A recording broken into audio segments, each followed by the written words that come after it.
Hello, good afternoon. Welcome from Tees Valley Nature Partnership and Your Tees Catchment Partnership. This is the first of two urgent and important conferences where we explore together nature-based solutions to climate change. We've got a packed programme in store for you this afternoon of talks, interactive workshops and polls. What has become a feature of our conference programme, the Pecha Kucha session, where we'll get some bite-sized insights from our friends and partners, and of course, some longer talks and presentations into what's going on in the Tees Valley regarding nature-based solutions to climate change from the public, private and third sectors.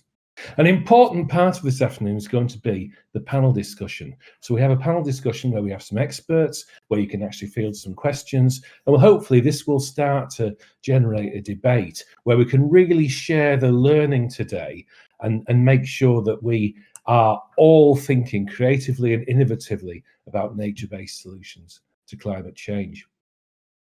Before we begin, I wanted to say a few words to get us started and set the tone for the day.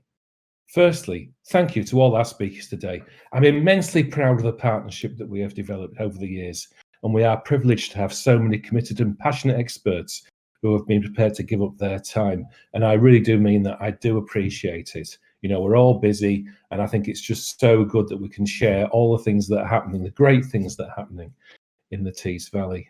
Secondly, it's a bit of a reminder about the need to work locally and globally. We're working with our key partners, Your Tees Catchment Partnership, and this symbiotic relationship is a recognition that we need to think outside of our boundaries. We're all part of a wider ecology, both human and non-human, and I hope that in practical and philosophical terms that this conference will resonate with a wide number of people, thanks in part to the necessity to be online at the moment. And finally, our geography and common bond is a strength, and we hope to use these close relationships to innovate and find the path that we need to take with others to tackle the climate and ecological emergencies that we're facing. Through partnership working, we get the best ideas and innovation. Whilst we have urgent work to do to tackle COVID-19 and the economic recovery, we must promote the role of nature-based solutions as being an important part of the equitable green recovery that we need. I hope that through today's event, we will reveal that there is more to nature-based solutions than planting trees, although that's clearly part of it. The diversity of actions that we can take in partnership, working with the natural environment and not working against it, working for the benefit of communities and everybody else, is absolutely essential and central to the what we're talking about today.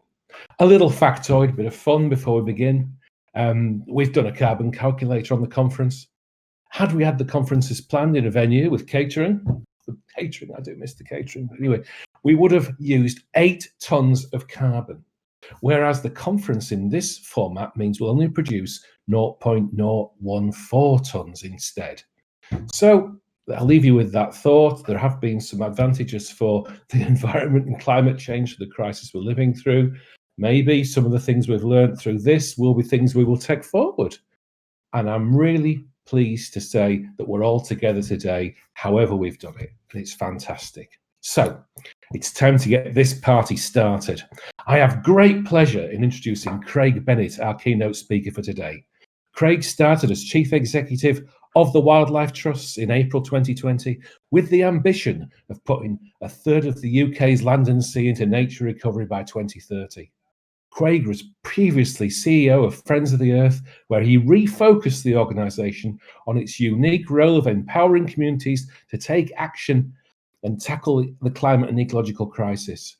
This resulted in a step change in the scale and impact of the movement, with over 200 new Friends of the Earth community groups set up during his tenure. Craig led Friends of the Earth to numerous campaign victories, including on bees, fracking, and against the expansion of Heathrow Airport. Ladies, gentlemen, everyone, I give you Craig Bennett.